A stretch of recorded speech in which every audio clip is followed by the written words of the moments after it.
Okay. Hello, my name is Kendall Kaiser. Today I will be sharing my research regarding kidney cancer. So, your kidneys are vital organs in your lower posterior pelvic region. They are responsible for creating and filtering out your urine, being sure to kind of just take the good nutrients, discard the bad ones. Kidney cancer is excessive growth of tumors on the kidneys that can cause significant issues within the body. It can be fatal, it can lead to death. There are two main types of kidney cancer. One that we will not really be focusing on is non-clear cell renal cell carcinoma, or RCC. The reason we're not really focusing on this one too much is because it's not as common. It only affects about 20 to 25% of kidney cancer cases. There's a bunch of different subtypes, papillary RCC 1 and 2, chromophobe RCC, collecting duct carcinoma, medullary carcinoma. There's a bunch of them. I'm not really going to dive into that. The one that we're going to focus mainly on is the clear cell renal cell carcinoma. The reason is just because it's most common. It affects 70 to 80% of cases. And it's actually called clear cell RCC because when they take a biopsy of the cancer cells and they put it under a microscope, the cells are clear. With non-clear cell RCC, they're more of like a pinkish. They're not clear, so that's kind of self-explanatory how they name them. For epidemiology, according to the CDC, cancer through your kidneys is ninth on the list of most prevalent cancers in the United States in the year of 2021. Roughly 68,000 cases were reported between male and female in all ethnicities in the year of 2021. Out of those 68,000, roughly 15,000 actually ended up dying. And I also found that it's more prevalent in males than females, with about 43,000 in 2021 of those 68,000 cases being in males and roughly 25,000 being females. One thing I thought was kind of weird was that it mostly occurred in the middle of the country, at least on the east and the west coast. I'm not sure why that is. It didn't say why, but it was interesting to see how the vertical band of the United States, like with Texas, North Dakota, South Dakota, all those states, that's where it was more prevalent. Here's a graph. It's showing that kidney and renal pelvis cancer, again, it's ninth on the list of 2021, as well as it affects every 17 out of 100,000 people in the United States in the year of 2021. So this is just showing another little graph about how it's more prevalent in males than females. And also regarding ethnicities, I did find that it is more prevalent in American Indian and Alaskan Native, non-Hispanic ethnicities compared to the white non-Hispanic ethnicity. Some risk factors that may put somebody at a higher risk for suffering from kidney cancer is being overweight, smoking or drinking alcohol excessively, having high blood pressure, long-term use of pain medication, genetic conditions, or consistent kidney stones. Some preventative measures would include exercising, keeping a healthy weight, keeping a healthy diet, not smoking or drinking, not using long-term pain medications, being careful around the chemicals that you're going to be around. Drinking alcohol, I know, is partially processed through your kidneys, and that's just a carcinogen that it's making itself available. You're making it available to kill your kidney cells, and then that makes it easier for cancer cells to proliferate. Some symptoms that may tell somebody it's time to get checked out. Blood in your urine, lumps or swelling in the kidney area, which again is the posterior pelvic region, constant lower back pain that just doesn't go away, fever, lethargy doesn't go away, constantly comes back, loss of appetite, rapid weight loss, or just not feeling like yourself, just feeling like something's wrong, I got to go get checked out. So, for diagnosis, most of the time they'll perform a CT scan to see if there's a tumor present.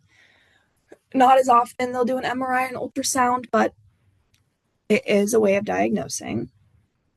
Sometimes they'll do a biopsy to actually figure out if we're dealing with clear cell RCC or non-clear cell RCC, see what kind of cells they are, know which ways to cure it. Blood or urine tests are also possible. Once it's determined that somebody is suffering from kidney cancer, they'll go ahead and stage which part or which stage of the kidney cancer that they're in. And this is going to use a TNM system known as tumor node metastasis. And that's going to be based on the size and the location of the tumors. Stage 1 is when the tumor is less than 7 centimeters confined to the kidney. Stage 2 is when the tumor is more than 7 centimeters confined to the kidney. Stage 3 is going to be when it's more than 7 centimeters, it's going to be beginning to be spread to blood vessels and lymph nodes. And stage 4 is when it's more than 7 centimeters and it's beginning to spread to other organs, known as metastasis. So, some possible genes and pathways that I could find, the most common being responsible for clear cell RCC was the VHL gene, or von Hippel-Lindau. It is typically a tumor suppressor gene, and it helps to regulate cell growth. This mutation in this gene can be random or genetic, and it can lead to angiogenesis, which is the formation of new blood vessels, and this is the main way that clear cell RCC actually develops. And this is important because forming these new blood vessels, it can spread the cancer cells all throughout your body, and it can also give the tumor nutrients in order to spread. I found this image in the textbook, and basically it's showing the pathway of normoxic conditions and hypoxic conditions. And what this means is that when VHL degrades HIF, this is in normoxic conditions. HIF stands for hypoxia-inducible factor, which in turn leads to the halt of angiogenesis because HIF is not there to induce angiogenesis. However, in hypoxic conditions, when VHL is mutated, it doesn't degrade HIF. When HIF doesn't get degraded, this can lead to an increase in VEGF, vascular endothelial growth factor, leading to the growth of new blood vessels and in turn resulting in angiogenesis. And this causes cancer cells to proliferate at an excessive rate, which can lead to kidney cancer. Some common treatments for this type of cancer, most commonly are anti-angiogenic drugs. Because of the way that the cancer occurs, mainly due to angiogenesis within the genes and pathways that I have mentioned previously, surgery is also an option. It's helpful to take out all the mutated cells if it's possible. Typically, this is going to happen in stage 1 or 2 of kidney cancer before it gets spread, in the blood vessels, in the lymph nodes, before it's harder to reach.